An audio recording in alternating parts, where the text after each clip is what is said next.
예, 여러분들 안녕하세요. 출제 순위, 사회 강의입니다. 예, 오늘 첫 강의고요. 교재 순서대로요. 첫 강은 일단 사회문화부터 찍겠습니다, 여러분들. 예, 그래서 한 강좌당 보통 한 사회문화 챕터에서 한 챕터에서 한 두세 개 정도로 해서 강의를 올릴 테니까, 아마 여러분들 많이 강의가 없어서 조금 뭔가 부족할 거라고 생각은 해요. 예, 하지만 강의 꼼꼼히 들으시고, 그 다음에 그때그때 모르는 거 있으면 게시판으로 좀 물어봐 주시고, 해주시면 저희가 아주 성심성의껏 답변을 해서 좀 부족하지만, 전혀 부족함이 없도록, 진행하도록 하겠습니다. 일단 1강을 보면은요, 사회문화에서 가장 많이 나온 파트죠. 이게 바로 뭡니까, 여러분들? 문화 변동이죠. 문화 변동. 요 문화 변동은요, 공부하실 때 그냥 하지 마시고요. 좀 이렇게 정리를 하셔서 하면 훨씬 더 쉬워요. 일단 문화 변동은 크게 우리가 3개, 4개 정도로 단계를 나누시면 돼요. 문화가 변동하려면 첫 번째 뭐가 있어야 됩니까, 여러분들? 문화 변동에 원인이 있어야 되죠. 원인이 있고, 두 번째 이 원인으로 인해서 변화하는 변화 양상이 있어야 됩니다. 변화 양상이 있어야 되고요. 그리고 나서 변한 뭐가 있어야 되죠, 여러분들? 변한 결과가 있어야 되고요. 그리고 변해서 아무 문제가 없으면 좋지만 문제가 발생하는 경우도 충분히 있겠죠. 그런 부분에 대해서 이제 우리가 문제까지 우선 요 4가지로 정리해서 이해하시고 암기하시면 좋을 것 같아요. 그러니까 그냥 미련하게 쭉 이렇게 하지 말고 좀 나눠서. 보세요. 한번 그 문제. 원인부터 한번 보겠습니다. 원인은 첫 번째 뭐가 있냐면요. 일단 내부적인 원인이 있어요. 내부적인 원인. 그러니까 여러분들도 살면서 변할 때 있잖아. 그쵸? 우리가 변하는데 이게 내부적으로 변하는 경우도 있죠. 이게 살이 자꾸 찌는 거는 내부적인 거고. 옆에서 누가 나한테 뭔가 지적을 해서 변하는 거는 외부적인 거니까. 마찬가지로 사회도 변할 때는 내부적인 원인이 있고 외부적인 원인이 있다. 그래서 우리가 이제 내부적인 원인을 내적 요인이라고 그래요. 내적 요인. 그래서 내적 요인에는 크게 2가지 있습니다. 뭐가 있죠? 여러분들 바로 발견하고, 발명이 있죠. 발견은 뭐냐면요, 여러분들. 원래는 우리가 모르고 있던 건데, 그러니까 원래 있던 거예요. 원래 있던 건데, 모르고 있던 걸 알게 되는 게 발견이죠. 아셨죠, 여러분들? 뭐라고요? 다시 정리할게요. 원래 있던 건데, 모르던 걸 알게 되는 거. 그래서 여기에는 대표적인 게 뭐가 있냐면, 불의 사용, 그 다음에 전기의 사용, 또는 우리가 뉴턴이 중력의 법칙을 알게 된 거, 이런 것들은 대부분 다 발견에 해당한다고 보시면 돼요. 아셨죠, 여러분들? 발명은 원래 있었던 게 아니라 없었던 건데 새로 만들어내는 거라고 보시면 되죠. 그래서 발명은 없었던 걸 새로 만들어내는 건데, 여기에 다시 우리가 이제 1차 발명하고 2차 발명으로 갑니다. 1차 발명은 없었던 건데, 그냥 아예 새로운 걸 만들어내는 거고요. 2차 발명은 없었던 거긴 하지만 이것이 기존의 것을 응용해서 만드는 거다라고 생각하시면 돼요. 그래서 우리가 활을 만드는 거는 1차 발명이고요.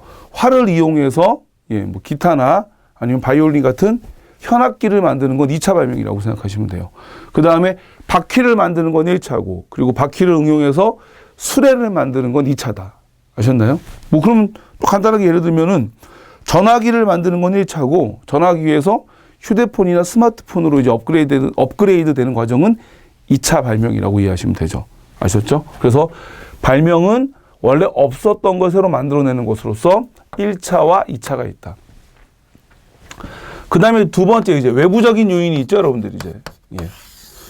보통 문화에 있어서 외부적인 요인은 다른 문화권과의 접촉을 통해서 다른 문화가 이쪽으로 전해지는 경우가 가장 흔합니다, 여러분들. 그래서 외부적 요인이라고 하는 건 다른 문화권의 문화가 뭐 하는 거다, 여러분들 이제 전달되는 거죠. 그래서 우리가 이걸 다 뭐라 그러냐면 전파라고 얘기해요, 전파. 전파에는 크게 3가지로 나누는데요. 처음에 나오는 게 뭐냐면 직접 전파죠. 직접 전파는 그냥 문화가 그대로 들어오는 거예요. 예를 들어서 우리나라 사람들이 커피를 먹는 것은 구한말 시대에 러시아 대사관에서 커피를 들여왔죠. 그렇기 때문에 우리나라 사람들이 커피를 먹는 거고요. 그 다음에 또 뭐가 있을까요? 우리나라 이제 여성분들이 미니스커트를 입는 건 1960년대 가수 윤복희 씨가 미니스커트를 입고 입국을 하면서부터 이제 그때서부터 사람들이 따라서 입기 시작한 거죠.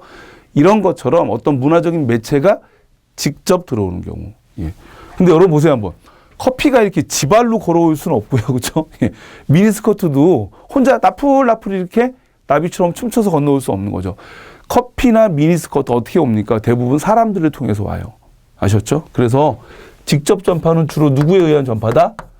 사람들에 의한 전파다. 그래서 사람들에 의해서 문화 요소가 직접 전파될 때 우리가 그것을 직접 전파라고 합니다. 그럼 두 번째, 간접 전파도 있죠, 여러분들. 간접 전파는 뭐냐면요. 문화가 직접 들어오는 게 아니라 문화가 매체를 통해서 들어오는 거예요. 그러니까 예를 들어서 우리가 어떤 책을 봤는데 거기에서 미국의 여배우들이 미니스커트 입는 장면이 사진으로 있다. 그걸 보고 어떤 디자이너가 미니스커트를 만들었다. 그럼 이거는 직접이 아니라 간접 전파가 되는 거죠. 아셨죠, 여러분들? 예. 그래서 문화가 사람을 통해 들어오지 않고 매체를 통해서 들어올 때 우리가 간접 전파라고 합니다. 그 다음에 이제 여러분들이 제일 까다로운 게, 이해하기 어려운 게 자극 전파죠, 여러분들. 자극 전파는요, 어떻게 문화가 들어온다, 뭐 이런 거랑 관계없이 일단 어떤 형태로든 문화가 전파가 되고요. 이 전파된 문화에서 사람들이 뭘 얻냐면 아이디어를 얻어요, 아이디어를. 아, 요걸 요렇게 써도 되겠다.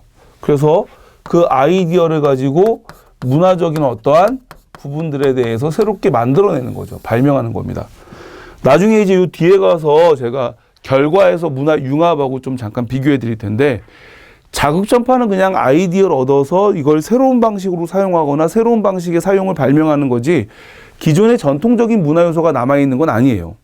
아셨죠, 여러분들? 예. 그러니까 전통적인 문화 요소와 무관하게 아이디어를 얻어서 새롭게 사용한다. 그래서 자극 전파의 사례로는 극히 몇 개 안 돼요. 대표적인 게 뭐냐면 체로키 문자. 예. 체로키 문자는 아메리카 인디언들이 알파벳을 가져다가 자기식으로 사용한 거고요. 예. 그 다음에 신라 시대의 이두 문자. 마찬가지로 이두 문자도 중국의 한자를 우리나라 신라 사람들이 자기식대로 사용한 거죠. 즉 아이디어만 가지고서 한자를 우리 편한 방식으로 사용한 거니까. 그 다음에 또 나오는 게 요즘에 보면은 티벳인가 어딘가요? 찌아찌아족인가요? 거기 보면 문자가 없어서 이 사람들이 한글을 갖다 쓴다 그러더라고요. 근데 그 한글이 우리가 쓰는 거랑 전혀 달라요. 그래서 우리는 이제 친구 그러면 한글로 친구라고 쓰지만 찌아찌아족은 친구를 꺼이꺼이라고 한다. 그러면 그 사람들은 꺼이꺼이라고 쓰는 거죠. 그럼 우리가 꺼이꺼이라는 글자를 보면서 친구라는 말을 압니까? 모르죠. 예. 왜냐하면 한글을 우리식으로 사용하는 게 아니라 찌아찌아족이 자기식으로 사용하는 거니까. 그래서 그런 것들도 바로 자극전파에 들어간다. 아셨죠, 여러분들? 예. 그래서 예전에 80년대 중반인가 제가 아주 어렸을 때 부시맨이란 영화를 봤었는데 이제 백인들이 아프리카를 비행기 타고 횡단을 하다가 이제 콜라병을 확 던져요. 근데 그 콜라병이 부시맨 부족에 떨어지면서 처음에 부시맨들이 콜라병이 도대체 어디에 쓰는 물건인가 되게 고민을 하죠. 그러다가 이걸 가지고 밀가루 반죽을 해보니까 반죽이 너무 잘 되는 거야. 그래서 어떤 사람들은 반죽을 하고 또 어떤 사람들은 다시 이걸 가지고 후 불어보니까 소리가 되게 이렇게 백고동 소리처럼 부 나길래 악기로 써요. 그러니까 이런 것들은 병이 가지고 있는 어떠한 기존의 기능과 무관하게 자기식으로 새롭게 발명해서 쓰는 거니까 자극전파라고 보시면 됩니다. 아셨죠? 예. 그 다음에 이제 변화의 양상입니다, 여러분들. 그럼 발견과 발명을 통해서 변하는 거 우리가 바로 뭐라 그러냐면 내적인 변동 또는 내재적 변동이라 그래요. 예. 그 다음에 전파를 통해서 변하는 건 우리가 바로 뭐라 그런다? 외재적 변동이라 그래요.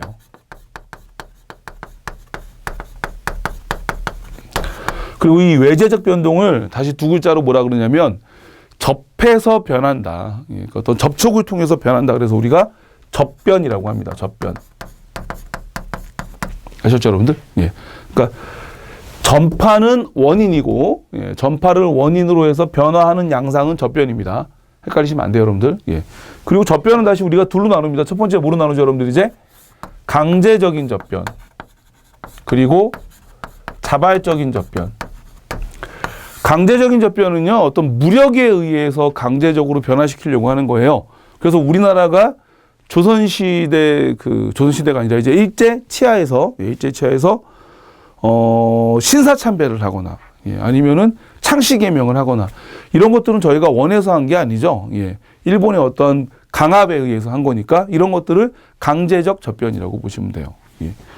그리고 자발적인 접변은 1960년대 이후에 우리나라가 근대화되면서 나타난 변화를 다 자발적 접변이라고 보시면 돼요.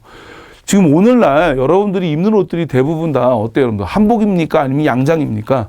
양장이죠, 양장. 예, 그러니까 이런 것도 서양식 의복이고요. 예, 청바지도 당연히 보이나요? 이게 청바지도 서양식 의복인데 이런 것들 누가 안 입으면 때립니까?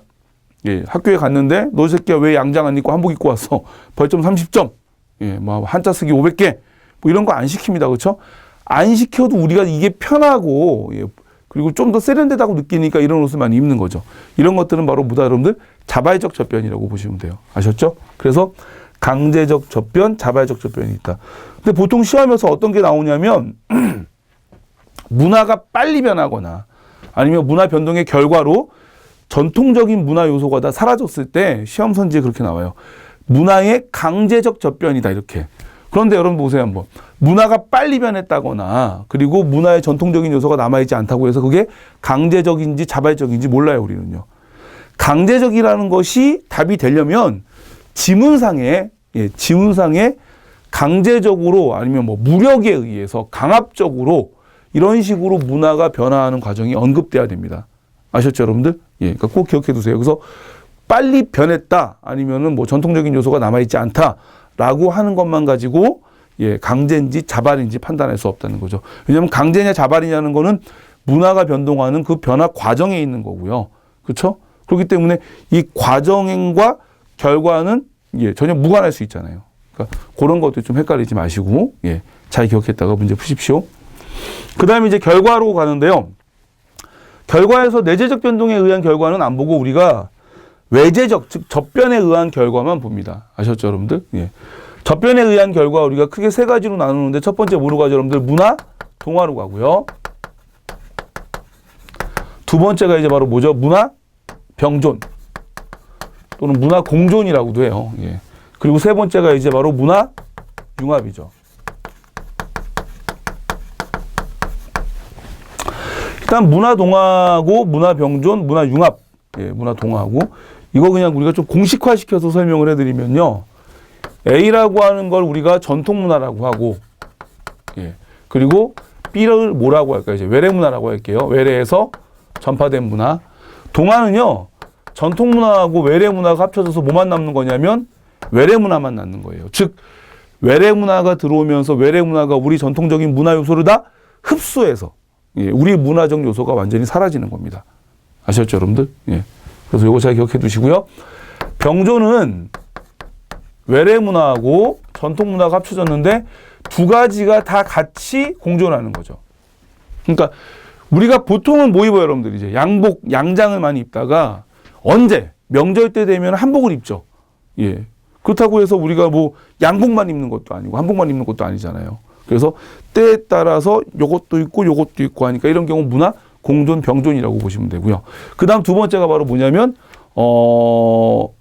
결혼식에서, 이 결혼식은 나중에 따로 설명드릴게요. 그거 따로 또 설명드리고, 또 뭐가 있을까요, 여러분들? 명절. 그쵸, 여러분들? 오늘이 11월 며칠이에요, 피디님? 2일이래요. 그래서 나는 몰랐는데, 엊그저께인가, 막 길에 무슨 애들이 막 뭐, 이렇게 망토 같은 거 하고 막, 뭐 대가리에다가 이렇게 미안해요. 머리에다가 마녀 모자 같은 거 쓰고 막 돌아다니더라고요. 그래서 내가 저게 뭐 하나, 뭔데 저러고 다니지 막 한참 헤맸는데, 헬로윈데이라고, 그러더라고요. 그래서 그게 뭐 호박 뒤집어 쓰고 이렇게 사탕 얻으러 다니는 거 뭐 이런 거죠. 요즘에는 이제 그것도 외래 명절인데, 의외로 많이 그런 것들을 챙겨 사는 사람들이 많더라고요. 그러니까 아마 그런 것도 문화 공존으로 볼 수 있지 않을까요? 제가 볼 때는. 그러니까 그 문화 공존이 되겠다. 그렇죠? 그래서 우리나라 명절도 하고 뭐 크리스마스나 할로윈데이처럼 서양의 명절도 같이 이제 지내는 거죠. 그런 것들이 이제 바로 문화 융합이고요. 병존, 죄송해요. 근데 여기서 이제 중요한 거는 전통 문화와 외래 문화가 독자적인 성격을 그대로 유지한 채 두 개가 같이 공존한다는 거예요. 아셨죠, 여러분들? 독자적인 성격을 그대로 유지한 채 같이 공존하는 거. 그다음 문화 융합은 전통 문화하고 그쵸 외래 문화가 합쳐져서 이 두 가지 요소를 본딴 새로운 게 만들어지는 거예요. 새로운 게. 아셨죠, 여러분들? 근데 여기서 중요한 겁니다. 이 새로운 것 속에는요, 뭐가 있냐면 전통 문화적인 요소도 그대로 있고 외래 문화적인 요소도 있어야 돼요. 그러니까 만약에 A하고 B가 만나서 C가 됐는데 여기에 전통적이고 그리고 외래 문화적 요소가 남아있지 않으면 이건 자극전파예요. 예, 이게 되게 중요한 거예요, 여러분들. 문화 융합하고 자극전파가 다른 건 문화 융합엔 반드시 그 변화하는 과정에서 두 개의 문화적인 요소가 다 그 안에 녹아 있어야 돼요. 무슨 말씀인지 이해되세요, 여러분들?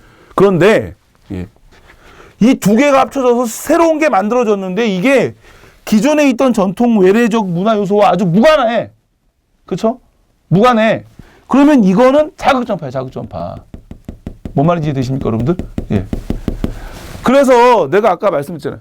콜라병을 가지고 밀가루 반죽을 하는 건 그건 그냥 자극전파예요. 예. 왜? 콜라병을 가지고 밀가루 반죽을 하는데 부시맨 문화만에 가지고 있는 어떤 전통적인 요소들이 포함되어 있지 않은 거잖아요. 그렇죠, 여러분들? 이게 되게 중요한 겁니다, 여러분들. 아, 이게 되게 중요한 건가? 중요한 건데. 왜 제가 이렇게 말씀드리냐면, 그 공무원 구급 사회 시험이라고 하는 게 고3 학생들을 배우는 수능 교과를 가져다가, 예, 그거를 세 과목 섞어서 시험을 보는 거죠. 그런데 이게 조금 뭐라고, 내용이 좀 다르다 그럴까요? 예, 내용이 다르다 그럴까? 아니면 정확하게 좀 공무원 시험에 오류가 있어요. 예. 수능 시험에서는 문화 융합하고 자극전파를 정확히 구분을 해요. 그래서 자극전파와 문화 융합은 다른 거다라고 딱 단정을 짓고서 문제가 나오는데 지금까지 나왔던 공무원 문제는 자극전파와 문화 융합을 구분하지 않고 써요. 예. 어떻게 보면 문화 부분에 대한 이해가 조금 부족해서 그럴 수도 있고요. 예. 아니면 그럴 수 있는데 하여튼 그래서 제가 자꾸 설명을 드리는 거예요. 그래서 혹시 만약에 시험 문제에서 자극전파와 문화융합에 대한 구분을 없이 쓰면은, 그 선지에서 그러면은 그냥 두 개를 하나로 보고서 문제를 푸셔도 돼요. 그런데 만약에 자극전파와 문화융합을 둘로 나눠서 선지가 나온다라면 그때는 정확하게 구분하셔야 돼요. 아셨죠, 여러분들? 자극전파는 잘 기억하세요. 뭐라고요? 새로 만들어지는 문화 요소에 기존의 전통 외래 문화적 요소가 남아있지 않고, 예, 그냥 새로운 걸 받아서 이걸 가지고 완전히 새로운 식으로 사용만 하는 거예요. 반면에 문화융합은 새로운 게 만들어지는데 여기에 반드시 뭐하다? 전통적인 요소와 외래적인 요소가 같이 섞여 있어야 돼요. 아셨죠, 여러분들? 예, 꼭 기억해 두십시오. 그래서 가끔 가다 보면 A, B 더하기 C에서 그냥 이렇게만 해놓고 문화융합이라고 하는 사람들이 있는데 아니에요. 정확한 표현으로는 A하고 B, C 그 다음에 저처럼 이렇게 가로에다가 다시 A하고 B를 써줘야 돼요. 이 C에는 A적인 요소와 B적인 요소가 담겨져 있다. 이렇게요. 아셨죠? 예. 그럼 문화융합에 뭐가 있느냐? 밥버거. 밥은 전통적인 요소고요. 그다음 버거는 서양적인 요소죠. 이걸 합친 게 밥버거죠. 그다음 또 뭐 있을까요? 불고기 피자, 뭐 김치 피자. 아, 김치 피자 있나? 김치 피자 있어요, 피디님? 아, 있대요.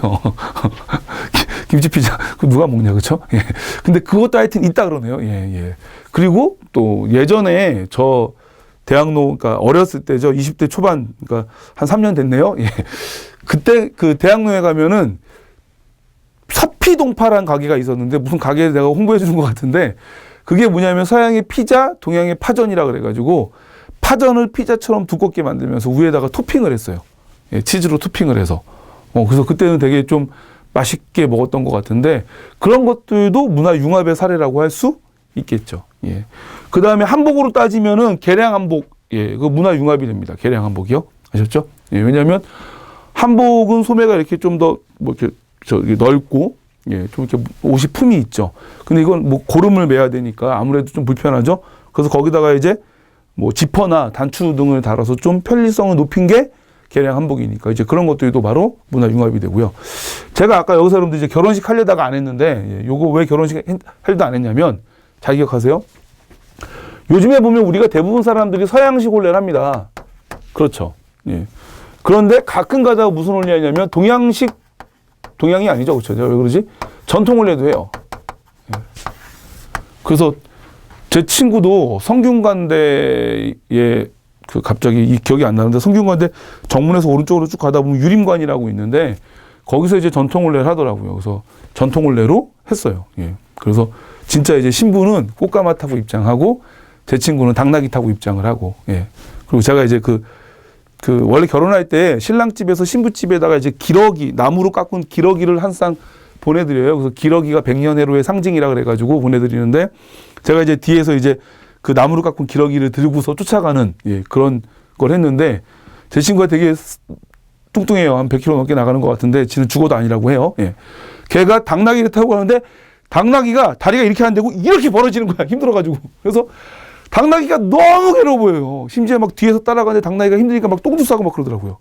예. 그래서 갑자기 그 기억이 나네요. 예. 그냥 한 거니까. 예. 잘 보세요, 한번. 보통은 다 서양식 혼례 하는데 가끔 가다가 못 한다? 전통 혼례 하는 사람들도 있어요. 즉, 서양식 혼례와 전통 혼례가 같이 존재하죠. 이런 거 우리가 병존 또는 공존이라고 할 수 있습니다. 아셨죠, 여러분들?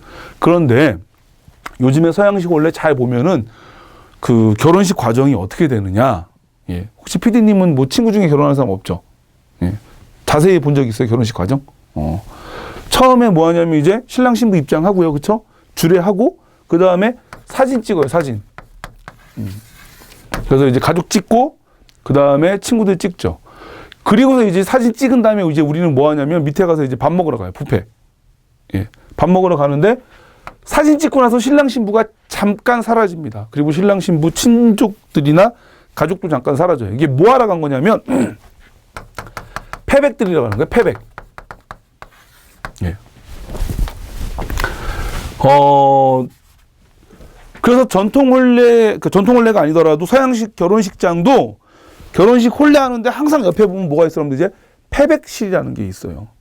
예. 그래서 이제 신랑 신부가 예, 그 전통 혼례복으로 갈아입고 그리고 이제 시댁 어른들한테 절을 하고 그럼 시댁 어른들이 이제 뭐죠? 이게 밤하고 대추 이런 거를 이제 신부한테 이렇게 던져주죠. 이제 뭐 애 많이 낳으라고 자손 많이 보라고. 예. 그래서 이게 이렇게 던지는 게 뭐 이렇게 던지는 게 아니라요. 그렇죠? 막 처먹어라 씨 막 그러면서 그게 아니라 이렇게 많이 낳아라 이렇게 해서 던져주고 이제 그런 과정을 다 하고 끝나면은 이제 와서 신랑 신부도 식사를 하더라고요.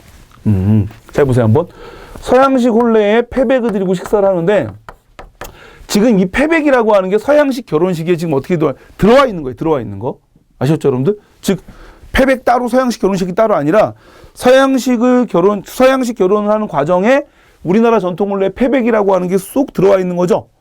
그러니까 요거는 뭘로 봐야 돼요, 여러분들? 요거는 문화 융합으로 봐야 돼요. 아셨죠? 예. 그러니까 저거 되게 많이 틀려요, 여러분들. 문제는 아직 공무원에서는 거의 안 나왔는데 수능에서 나오면 많이 틀리는데 패백을 드리는 건 문화 융합이다. 아셨죠, 여러분들? 예. 그리고 만약에 시험 문제가 그런 식으로 안 나오고 전통 혼례 하는 사람도 있고 서양식 결혼하는 사람도 있고 그래서 이렇게 마치 결혼식 두 개가 동시에 아니지만 하여튼 양쪽에서 다 이루어지고 있다라고 얘기하면 문화 공존. 아셨죠? 그리고 요 결혼식 안에 전통 혼례 패백이 들어와 있다 이렇게 얘기하면 그건 문화 융합. 꼭 기억해 두셔야 돼요. 아셨죠? 예. 그 다음에 이제 넘어와서 문제점으로 갈게요. 문제점. 문화가 변한 이후에 여러 가지 문제가 생기죠. 대표적인 게 바로 뭐죠, 여러분들? 문화지체죠? 예. 문화지체는 이렇게 이제 그래프로 그리는데 시간 그리고 문화 변동의 속도죠. 보통은 보면 물질 문화가 항상 빨리 변해요. 그리고 뭐가 늦게 변한다? 비물질 문화가 늦게 변하죠. 그래서 요 간극에서 생기는 여러 가지 사회 문제점을 우리가 바로 문화지체라고 해요. 그러니까 쉽게 생각하시면 돼요. 문화지체는 뭐가 빨리 변해서 생기는 거다? 물질 문화가 빨리 변해서 생기는 문제점이다. 그러니까 또는 비물질이 물질을 못 따라가서 생기는 문제점. 예. 인터넷은 보급이 됐는데 인터넷상에서의 사생활 침해나 뭐 여러 가지 또 뭐 뭐라 그럴까요? 뭐 상호 비방. 예. 그리고 뭐 확인되지 않은 소문이나 이런 것들을 유포해 가지고 사람들의 명예를 훼손하고 뭐 이런 부분들에 대한 법률상의 규정이 없었죠. 예. 왜냐하면 항상 보면은 문제는 뭔가 변화하고 그 이후에 만들어지는 거니까 그 문제를 해결하기 위한 제도들도 그 이후에 만들어지겠죠. 그러면 이 제도가 만들어지기 전까지 그 문제가 계속 양산되잖아요. 그런 것들 바로 우리가 문화지체라고 합니다. 아셨죠? 또 예전에는 문화지체로 뭐가 나왔냐면요. 그 사람들이 처음에 휴대폰 나왔을 때 진동이 아니라 이렇게 소리만 가지고 이렇게 우리가 전화 왔다는 걸 확인할 때 장례식장에 갔는데 엉덩이에서는 막 밝은 노래가 나온다거나, 예, 뭐 이런 것들도 문화지체로 문제가 나왔었고요. 그 다음에 인터넷 발달로 인해서 예약 시스템은 많이 발전했는데 예약을 해놓고, 예약을 뭐라 그럴까요? 예약을 해놓고 예약을 취소하거나 해서 또는 예약을 못 지킬 때 우리가 그럼 뭐 그날 못 갑니다라고 이렇게 미리 사전에 취소하는 것에 대한 통보나 통지를 해줘야 되는데 그렇지 않아서 생기는 문제들, 뭐 이런 것들도 문화지체 현상의 사례로 나왔고요. 그 다음에 자동차는 많이 보급됐는데 자동차 운전하는 운전자 에티켓이 많이 부족해서 뭐 생기는 문제들, 뭐 아니면 교통 법규가 확립되지 못해서 생기는 문제들, 이런 것들이 다 우리가 이제 문화지체라고 합니다. 아셨죠? 그 다음 문화지체 말고 또 뭐가 있냐면 기술지체라는 것도 있어요, 여러분들. 기술지체는 뭐냐면 규범이 먼저 변했는데 물질 문화가 늦게 변하는 경우. 교통 법규는 다 만들어놨어요. 운전자들한테 어떻게 운전해야 된다고 에티켓도 다 설명을 했어. 근데 차가 없어. 이러면 기술지체죠. 그래서 잘 기억하세요. 뭐라고 여러분들? 비물질 문화가 먼저 변하는데 물질이 늦게 변할 때, 요거는 바로 뭐라고 여러분들 이제 기술지체다. 그 다음에 세 번째 나오는 게 이제 아노미입니다. 아노미. 저희 교재에는 딱히 기술지체에 대해서는 언급을 하지 않았던 것 같은데, 요것도 있다. 뭐 아직까지 시험에 한 번도 안 나왔어요. 저희가 출제순이고 기출문제 중심으로 실은 교재다 보니까 아직 시험에 한 번도 안 나온 거는 뭐 굳이 이제 실리지 않았는데, 이런 것도 있다는 거 혹시 알아는 두십시오. 그 다음에 아노미는 뭐냐? 이게 여기서 얘기하는 아노미는 디르케미 아노미죠. 사회가 빨리 변하면은요, 규범도 변해요. 그런 상태에서 이제 기존에 있었던 A 사회의 규범과, 그리고 B 사회의 규범이 서로 뭐 한다? 혼재예요, 혼재. 섞여 있어요. 그런데 사회가 빨리 변하다 보니까 기존의 A에 있던 규범이 약화되고, 그리고 아직 B의 규범이 새롭게 확립되지 못했을 때, 그러니까 규범이 분명히 두 개 있긴 있는데 얘는 영향력이 약화되고 아직 얘는 영향력이 강화되지 못하다 보니까 아무것도 사람들이 지키지 않는 것들, 그런 것들을 우리가 바로 뭐라 그러냐면 아노미라고 생각하시면 돼요. 아노미. 아셨습니까? 그래서 아노미는 사회가 빨리 변할 때 여러 규범이 혼재하면서 일시적으로 규범이 약화되고, 그래서 사람들이 어떠한 규범도 잘 지키지 않는 것, 그로 인해서 발생하는 여러 가지 사회 문제점들을 우리가 아노미라고 한다. 그 다음에 뭐 네 번째는 뭐가 있을까요? 정체성 상실?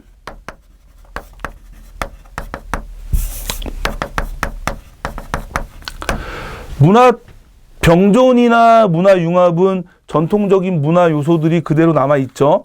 반면에 문화 동화는 전통적인 요소가 없어지고 외래 문화로 다 대체가 되는 거죠.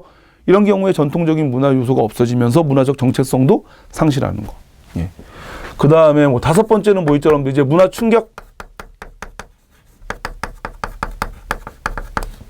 컬처 쇼크라고 하죠. 그래서 갑작스럽게 문화가 변했을 때 기존에 있던 사람들이 새로운 문화에 잘 적응하지 못하는 것들이죠.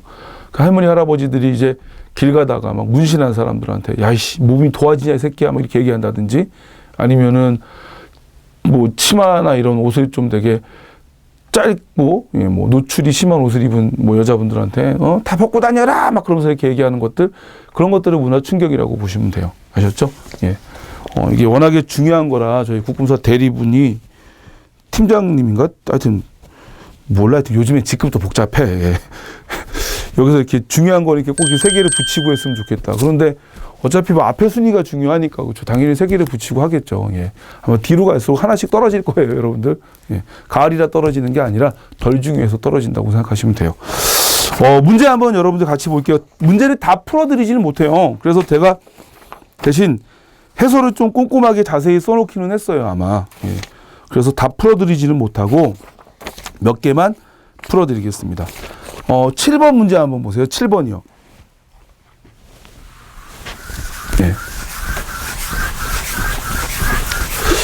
7번 문제 보면 이제 문화 접변의 결과, 이게 시험에 아주 잘 나오죠, 여러분들. 지금 현재 기존 문화를 뭐라고 표시했냐면 동그라미로 표시했고요. 그 다음에 외래 문화를 마름모로 표시했어요, 여러분들. 예. 그래서 첫 번째 가는 뭐냐면 동그라미하고 마름모가 다 있는 거죠. 그러면 전통 문화도 있고 외래 문화도 있는 거니까 몇 번이라고 하면 7번이에요. 7번. 예. 같이 있는 거니까 이건 뭘로 봐야 돼요? 문화 공존입니다. 문화 공존. 예. 그 다음에 이제 두 번째 나가 보면은 뭐만 있는 거죠? 외래 문화 요소인 다이아몬드만 있는 거죠. 예, 이거 세모네요. 다이아몬드만 있는 거. 이거는 뭘로 봐야 되죠? 이제 전통적인 요소가 다 사라졌으니까 문화, 예, 뭘로 봐야 되나 이건? 문화, 갑자기 동화로 봐야 되죠. 동화. 그리고 세 번째 나오는 건 뭐냐면, 예, 전통적인 요소하고 외래 문화 요소가 합쳐져가지고 아예 새로운 문화 요소가 만들어지는 거죠. 예. 그럼 이건 뭘로 봐야 되느냐? 문화 융합으로 봐야 됩니다. 융합. 예. 저는 솔직히 이런 식의 도표를 표현하는 걸 딱히 좋아하지는 않아요. 왜냐하면 이렇게 되면 이 네모에 전통과 그 다음에 외래 문화적인 요소가 남아있는지 안 남아있는지 확인할 수가 없잖아요. 그렇죠. 예, 그래서 딱히 이런 식의 그림을 좋아하지는 않는데 뭐 이런 식으로 이제 문제가 많이 나왔었으니까 여러분들은 이걸 문화 융합으로 이해하시는 게 맞습니다. 아셨죠? 만약에 저보고 그리라 그러면 이렇게 그릴 것 같아요. 이렇게.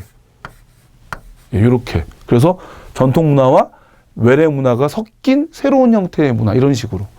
예, 그래서 저는 이렇게 그리는 게 맞다고 생각하는데 그냥 이건 제 생각입니다. 예, 이거 문화 융합으로 가면 돼요. 그럼 선지 한번 볼게요, 여러분들. 가해 사례로 우리나라의 서양 의학이 보급되었으나 여전히 한의원과 서양식 병원이 공존하는 것을 들 수 있다. 이거 뭐 대놓고 나왔네요, 공존이라고. 예. 우리가 아프면은 병원에 가서 치료받고요.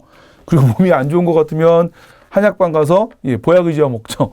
이런 것들이 바로 문화 공존이라고 보시면 됩니다. 아셨죠? 그 다음에요. 가해 사례로 전통 음식과 외국 음식의 조리법이 섞여서 새로운 맛과 형태를 가진 음식.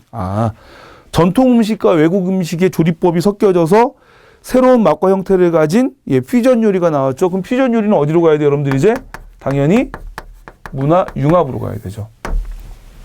우리가 예전에 보면은 뭐 그런 장르 있어요. 음악도 서양식 음악인데 우리가 이제 해금 연주로 하는 경우도 있죠. 이제 그런 거 크로스 오버라고 하는데 그런 것들도 정확히 따지면은 다 문화 융합에 들어간다라고 보시면 됩니다. 그리고 세 번째, 나의 사례로 백인들에 의한 이 미국 인디언 문화의 소멸이 될 수 있다. 그렇죠, 여러분들. 백인 문화가 들어오면서 인디언 문화가 완전히 뭐 하는 거죠? 이제 사라지는 거죠. 그럼 이건 뭐가 됩니까? 문화 동화가 되죠.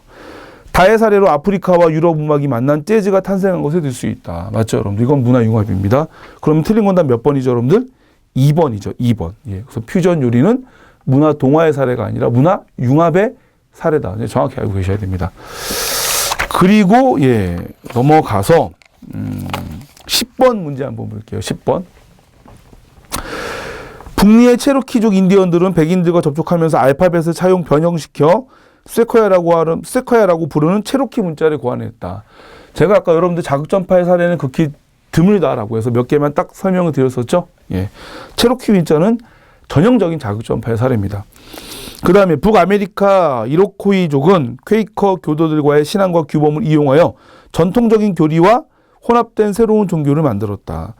그래서 이건 정확하게 따지면 문화 융합이 맞아요. 왜? 전통적인 교리가 섞여 있으니까. 그런데 아직까지 공무원 교재에서는 문화 융합과 자극전파를 딱히 구분하지 않아요. 그렇기 때문에 이런 경우에는 그냥 자극전파로 답을 찾는 게 맞습니다. 그래서 제가 해설에도 예, 자극전파하고 문화융합의 차이를 간단하게 써놓고 현재 수능 교재에서는 이런 식으로 다루고 있다라고 설명을 다 드렸어요. 예, 그러니까 그거 좀 더 참고하시고요. 그래서 지금 현재 공무원 쪽에서는요. 새로운 문화 요소가 들어와서 발명이 되면 그냥 다 자극전파 문화융합으로 봐요.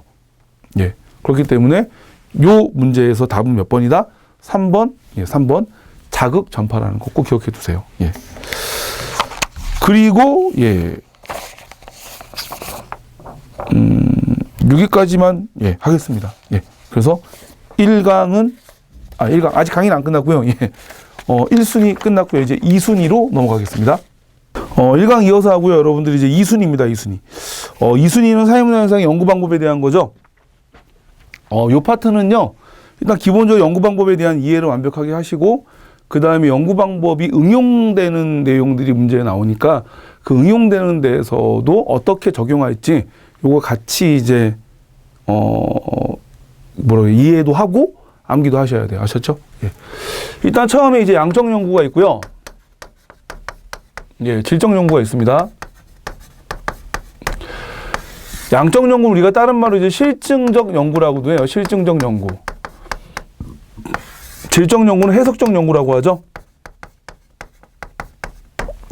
일단 여러분들 양적 연구의 전제부터 한번 설명을 드릴게요. 이 전제는 뭐냐면 사회현상에도 자연현상처럼 뭐가 있다고 보는 거죠? 규칙이 있다는 거예요. 규칙이. 자연현상에는 보면 규칙이 있죠. 우리가 흔히 얘기하는 자연법칙이죠. 자연법칙. 그런 자연법칙이 있으면 우리는 자연현상을 설명할 수도 있고 예측할 수도 있어요.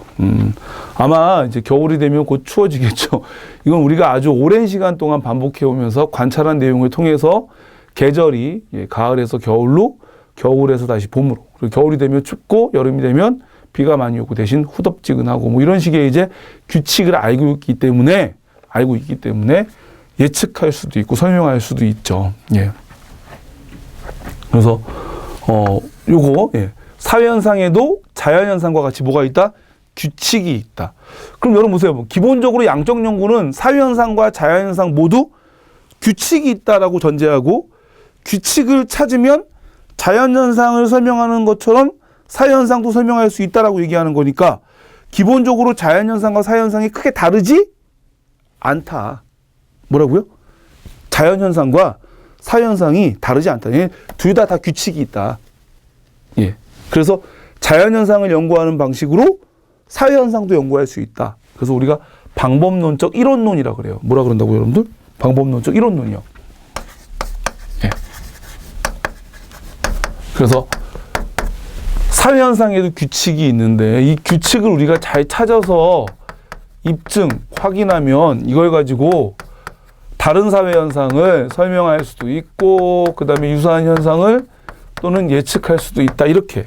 즉 사회현상도 규칙이 있는데 이걸 입증하면 사회현상을 설명과 예측하는 것이 가능하다라고 보는 거죠. 양적 연구는 사회현상의 행위자는 전혀 보지 않아요. 어떤 사람이 그런 행동을 했는지는 전혀 보지 않고 그냥 겉으로 드러난 사실만 중시합니다. 뭐라고요? 행위자와 현상을 분리시켜서 철저하게 어디에만? 현상에만 초점 맞추는 게 양적 연구라고 보시면 돼요. 요즘에 이제 수능 쪽에서는 한 2, 3년 전부터 되게 핫하게 자주 나오던 표현인데 아직 그 공무원 쪽에서는 조금 제가 자주 못 본 것 같아요. 나올 수 있으니까 잘 기억해 두세요. 아셨죠? 질적 연구는 기본적으로 사회현상이라고 하는 게 과연 규칙이 있을 수 있을까? 규칙이 없어요. 이 사람들은 사회현상에서 그 겉으로 드러난 사실이나 현상 자체보다는 행위자들을 되게 중요하게 생각을 해요. 우리가 사람들이 보면 유사한 행동들을 반복하니까 그걸 규칙으로 볼 수 있지만 그런 행동을 하는 건 사람마다 다 이유가 각자 다릅니다, 여러분들. 맞죠? 예.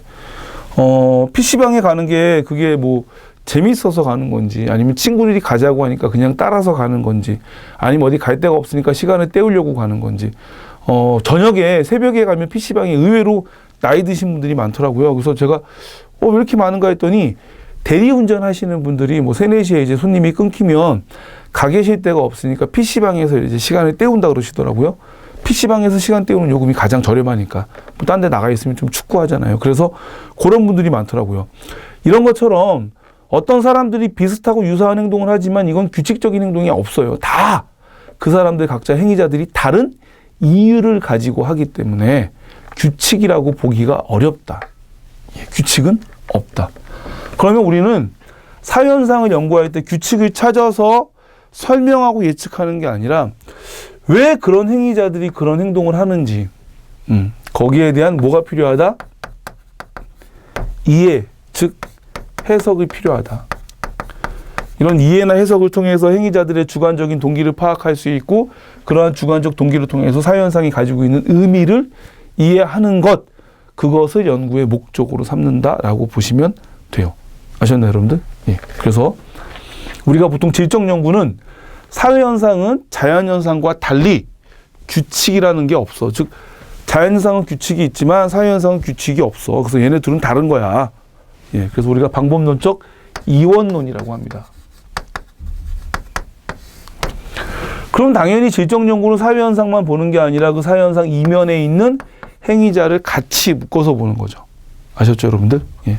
그래서 그렇게 이해하시면 되고요. 그 다음에 이제 연구하는 과정에 대해서 간단히 볼게요. 첫 번째, 일단 둘의 공통된 거는요, 같이 서로 문제 제기를 해요.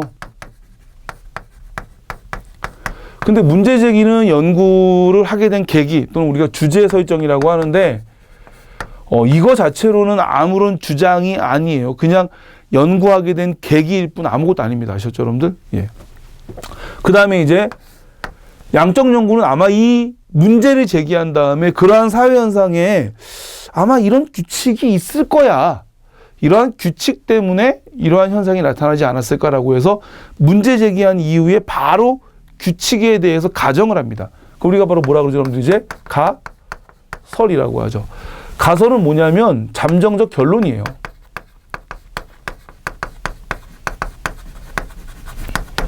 즉 양적 연구의 경우에는 이미 연구자가 아마 이런 규칙 때문에 이런 현상이 나타났을 거야 라고 잠정적으로 결론을 깔아놓고 연구를 시작하는 거죠. 아셨죠, 여러분들? 예. 그리고 나서 이제 뭐 합니까? 예, 연구 설계를 하죠. 즉 그게 규칙인지 아닌지 어떻게 확인할 건지에 대한 그 방법들에 대한 계획을 짜는 거라고 보시면 돼요. 아셨죠, 여러분들? 그래서 보통 이때 연구 설계에서는 어떤 자료 수집 방법에 대해서 많이 사용하느냐면 주로 자료를 수량화시키고 있어. 수량화, 계량화 또는 뭐 할 수 있는 거죠? 통계화. 예, 그 규칙인지 아닌지 확인하려면은요, 통계나 수량화를 통해서 그것의 빈도가 얼마나 자주 많이 나타나는지 이걸 가지고서 우리가 규칙 여부를 판단할 수 있죠. 그렇기 때문에 반드시 뭐가 필요하다, 여러분들? 수량화, 계량화된 자료를 수집하는 방법에 대한 계획이 필요하다. 아셨죠? 그래서 양적 연구는 주로 연구 설계에서 자료 수집 방법으로 질문지법이나 실험법 같은 걸 많이 선택합니다. 예. 꼭 기억해 두시고요. 예. 그런데 이제 모든 자료가 쉽게 수량화시키거나 통계화시키기 좋은 건 아니죠. 가끔 가다 보면 수량화시키기가 조금 애매모호한 게 있어요. 예를 들어서 뭐라 그럴까요? 예. 성실한 학생일수록 학업 성적이 높다. 예. 성실한 학생일수록 학업 성적이 높다. 그러면 학업 성적이야 우리가 점수로 통계화시키면 되지만 성실하다 안 하다 이건 뭘로 통계화시킬 수 있을까요? 통계화시킬 수 있는 방법이 따로 없죠. 그래서 이건 우리가 뭘로 통계화하냐면 결석이나 또는 지각 또는 무단 조퇴, 예, 이런 거의 횟수로 판단하죠. 즉 결석, 지각, 조퇴 횟수가 적은 학생일수록 성실한 걸로. 그러면 우리가 성실도라고 하는 되게 좀 약간 추상적인 부분들도 계량화, 수량화 시켜서 조사할 수 있죠.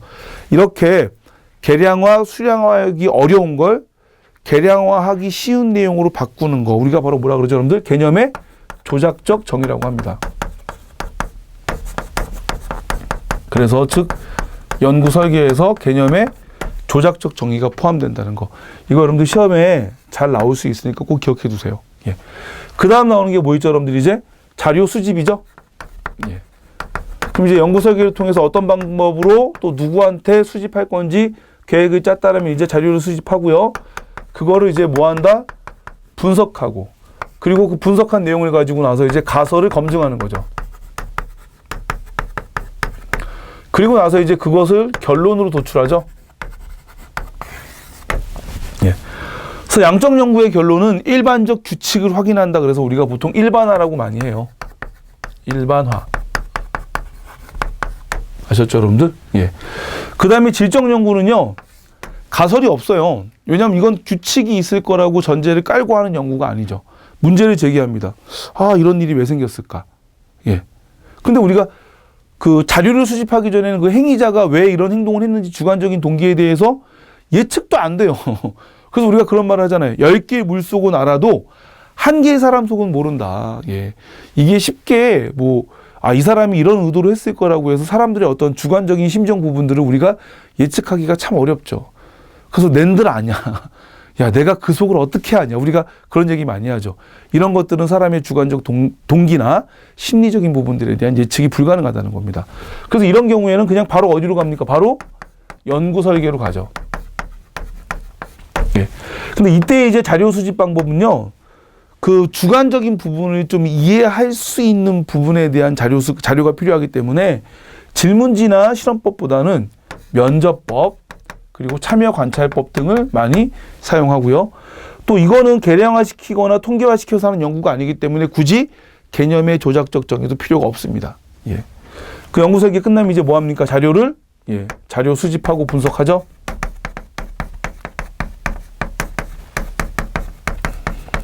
그리고 가설이 없으니까 가설을 검증할 것도 없잖아요. 그럼 바로 어디로 갑니까? 결론으로 갑니다. 예. 또 이 부분에서의 결론이라고 하는 것은 일반적 규칙을 찾는 게 아니기 때문에 그냥 일반화가 아니라 결론. 예, 즉 행위자의 주관적 동기가 아마 이런 걸 거다. 아마 이래서 이렇게 했나 보다라고 이제 동기나 심층적인 의도를 파악하는 정도를 결론이라고 생각하시면 돼요. 아셨죠, 여러분들? 예. 그럼 이제 각각의 연구 방식의 이제 특징에 대해서 한번 볼게요. 첫 번째, 양적 연구의 특징은 객관적이다. 어떤 통계화되고 수량화된 자료를 가지고 근거를 제시하기 때문에 객관적이다. 그리고 정확하다.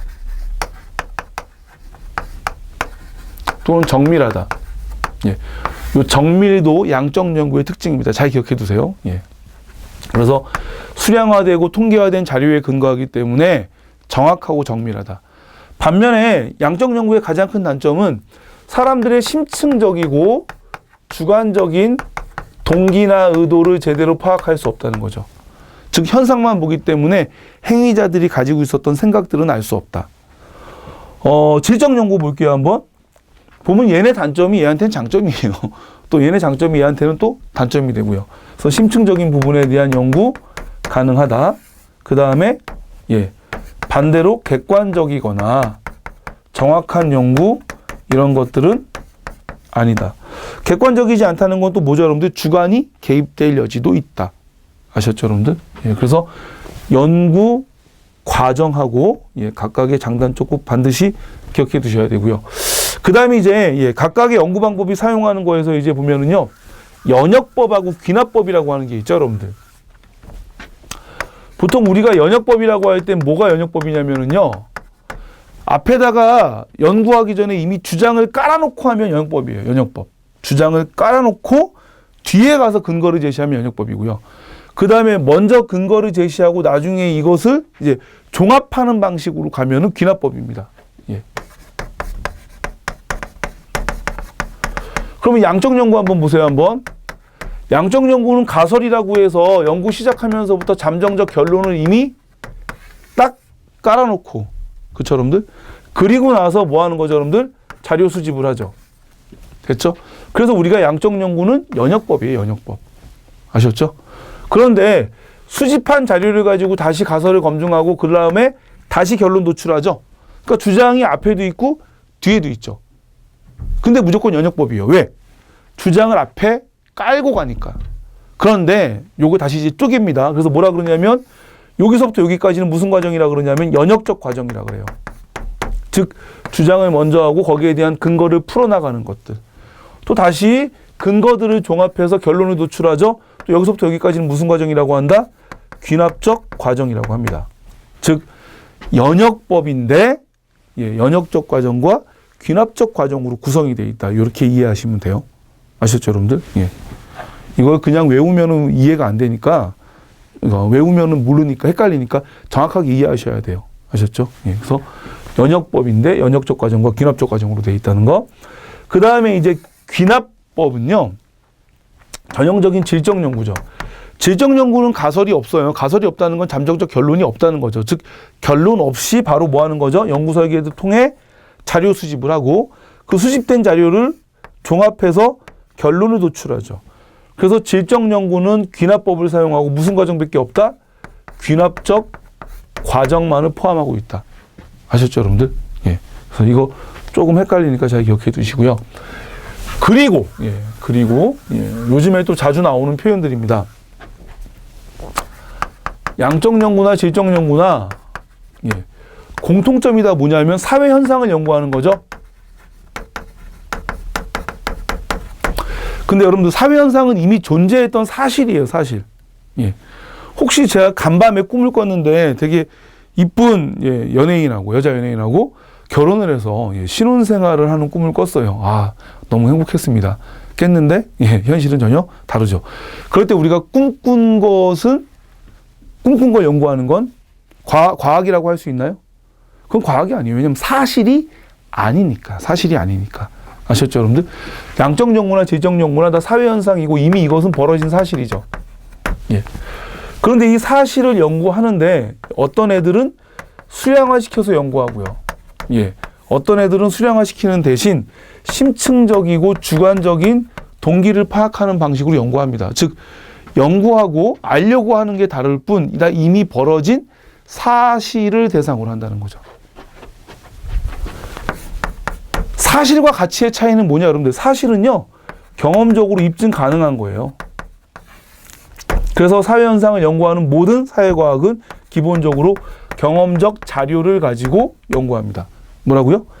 사회현상을 연구하는 모든 과학은, 사회과학은 그게 양적 연구건, 질적 연구건 이미 벌어진 사실, 즉 경험적 자료를 가지고 한다는 거죠. 아셨죠, 여러분들? 그럼 뭐가 다르냐? 양적 연구는 경험적 자료를 통해서 규칙을 도출하려고 하는 거고요. 질적 연구는 경험적 자료를 통해서 뭐 한다? 행위자의 주관적 동기나 심층적인 부분에 대한 파악을 하는 게 목적이라는 거죠. 그래서 요것도 요즘에 수능에서 자주 핫하게 언급되는 부분이고 아마 제가 볼 때는 한 내년쯤에 2017년이나 이때쯤에는 한 번 정도 뭐 이렇게 시험이 여러 개 있으니까 한 번 정도는 반드시 양적 연구, 질적 연구, 경험적 자료를 근거로 한다라고 하는 선지가 나올 수 있어요. 둘의 공통점이니까 꼭 기억해 두십시오. 아셨죠, 여러분들? 그럼 이제 문제풀이로 넘어갈게요. 이게 강좌 수는 좀 몇 강 안 되는데 내용을 너무 많이 담으려고 하다 보니까 마음이 조금 급해요. 그래서 몇 개 좀 빼먹기도 하는데 아까 질적 연구에서 제가 설명 안 드린 게 이제 직관적 통찰하고 감정이입 설명 안 했는데 직관적 통찰이라고 하는 건 어떤 그 수량화되고 객관적인 자료에 근거하지 않고 철저하게 자신의 주관만 가지고 상대방의 심층적인 부분에 대해서 판단하는 걸 직관적 통찰이라고 해요.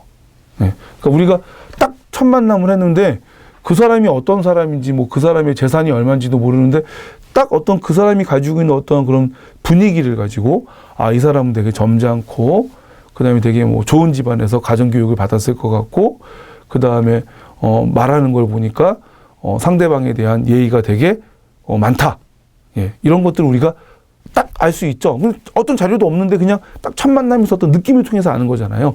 그런 걸 직관적 통찰이라고 하고 또 감정이입은 상대방의 주관적 동기를 파악하기 위해서 내가 한번 그 사람의 입장이 돼보는 거예요.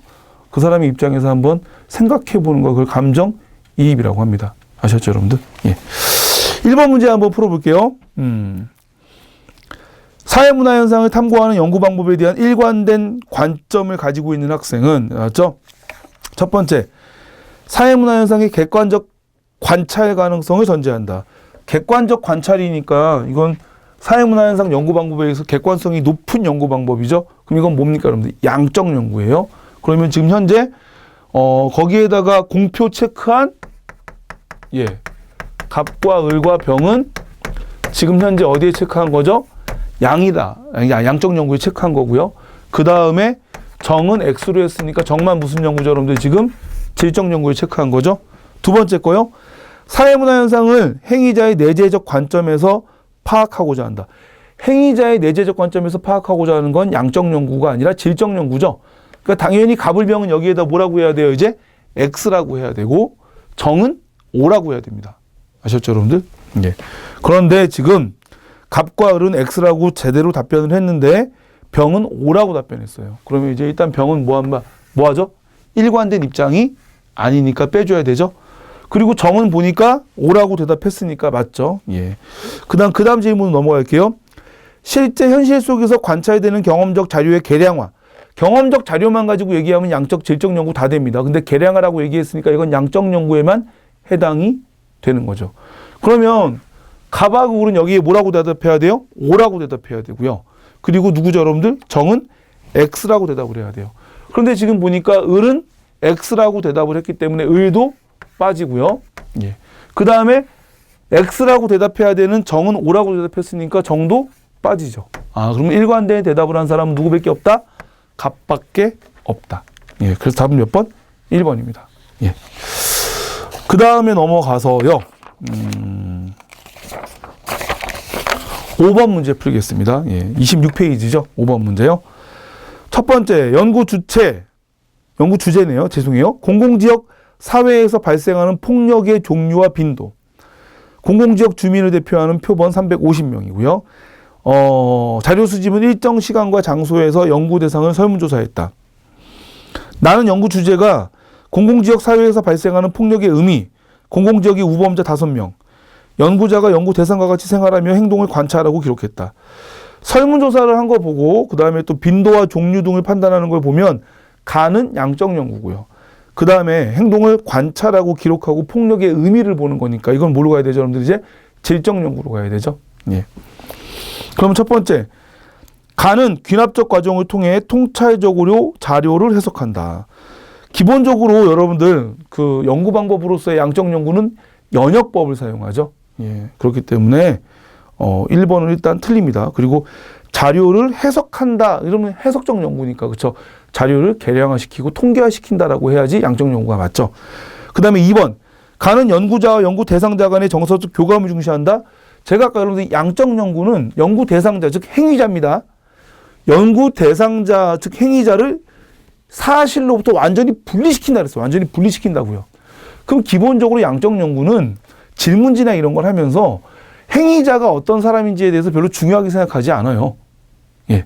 그냥 거기에 나와 있는 답변, 예. 현상만 중요하게 생각합니다. 그래서 대상자나 행위자하고의 정서적 교감도 그렇게 필요 없어요. 정서적 교감이 필요한 거는 질적 연구죠. 왜? 그래야지만 그 사람이 어떤 생각을 가지고 있었는지 좀 더 자세하게 이해할 수 있으니까요. 선지 2번도 틀렸고요. 선지 3번입니다. 나는 사회문화현상을 심층적으로 이해한다. 맞죠, 여러분들? 질적 연구는 사회문화현상에 내재되어 있는 행위자의 주관적 동기를 심층적으로 이해하는 게 목적이죠. 예. 그래서 답은 3번이고요. 그 다음에 이제 6번 문제 풀이하겠습니다, 여러분들. 6번입니다. 연구 주제, 특성화 고등학교 학생들의 스마트폰 이용 실태. 표본, 광역시에 소재하는 특성화 고등학교에서 무작위로 추출한 남녀 학생 각 2,000명. 일단 요거 좀 눈여겨보셔야 돼요, 여러분들. 지금 연구 주제는 특성화 고등학교 학생들의 스마트폰이죠. 그러면은 전체 특성화 고등학교 학생들이 모집단이 돼요. 근데 지금 이 양반들은 뭐 했냐면 광역시에 소재하는 학생들만 조사했다 그러죠. 그럼 보세요 한번 여러분들. 광역시만 조사했다고요. 어디만? 광역시만. 근데 특성화 고등학교가 특별시에도 있고 어디에도 있어요 여러분들 이제? 광역시나 특별시가 아닌 일반 시나 도에도 있는데 왜 광역시만 조사했어? 그럼 이건 결과적으로 뭐죠 여러분들? 표본이 전체 모집단을 골고루 대표하고 있는 게 아니라 지금 한쪽에 치우쳐서 한쪽의 모집단만을 대표하죠. 그럼 이런 경우에는 표본이 모집단을 충분히 대표할 수 있다 없다? 대표할 수 없다. 예. 이런 것들은 거의 뭐 문제에서 나오는 공식 같은 거예요. 전체 모집단이 일반 학생들인데 그중에 고등학생만 조사한다든지 내가 청소년에 대해서 알고 싶은데 중학생만 조사한다든지 이런 경우에는 표본이 모집단을 충분히 대표할 수 없는 경우죠. 그래서 이런 경우엔 여기서 얻은 자료를 일반화시키는 것도 거의 불가능합니다. 아셨죠, 여러분들? 예. 그래서 이런 건 문제 공식처럼 나와 있는 거니까 꼭 잘 보고 놓치면 안 됩니다. 그 다음에 이제 조사 방법은 설문조사. 조사 내용은 일일 평균 스마트폰 이용 시간과 스마트폰 이용 유형 뭐 이런 식으로 되어 있네요. 그럼 이제 선지로 한번 넘어갈게요. 기억. 방법론적 이원론에 근거하고 있다. 예, 여러분들 양적 연구는 자연현상과 사회현상을 동일하게 보고 규칙을 찾는 거죠. 그래서 양적 연구는 방법론적 이론론에 해당이 되고 사회문화현상과 자연현상을 다르다는 전제로 규칙을 찾기보다는 행위자의 주관적 동기를 파악하는 질적 연구는 방법론적 이원론이죠. 그래서 이건 양적 연구이기 때문에 이원론이 아니라 이론론이 됩니다. 두 번째요. 구조화된 표준화된 자료 수집 방법을 활용한다. 이건 나중에 이제 자료 수집 방법을 설명을 드릴 텐데 질문지법을 보면은 이렇게 응답 항목이 다 정해져 있어요. 그래서 응답자가 혹시 다른 답을 하고 싶어도 이 4개 중에 하나만 무조건 골라야 되는 거죠. 어때요, 여러분들? 지금 응답 항목이 다 정해져 있죠. 이걸 우리가 바로 구조화돼 있고 표준화돼 있다고 얘기를 해요. 반면에 면접법 같은 경우에는요. 사람들한테 똑같은 질문을 하지 않아요. 사람들마다 질문의 내용을 조금씩 변경하기도 하고요. 또는 이 사람이 얘기를 잘 안 해준다. 그러면은 바로 질문하기보다는 일단은 서로 교감할 수 있는 것들에 대해서 얘기하다가 그리고 좀 뭔가 분위기가 좋아지면 나중에 질문하는 경우도 있고요. 또는 똑같은 질문도 남자한테 할 때랑 여자할 때랑 조금 다를 수 있겠죠. 그래서 면접법이나 참여관찰법은 구조화 표준화 정도가 조금 낮고 질문지나 실험법처럼 양적 연구에서의 자료 수집 방법은 구조화 정도가 좀 높다 이렇게 이해하시면 돼요. 그리고 디귿 조사 결과를 전국 특성화 고등학교 학생들에게 일반화할 수 없다. 이건 좀 전에 말씀드렸죠. 예.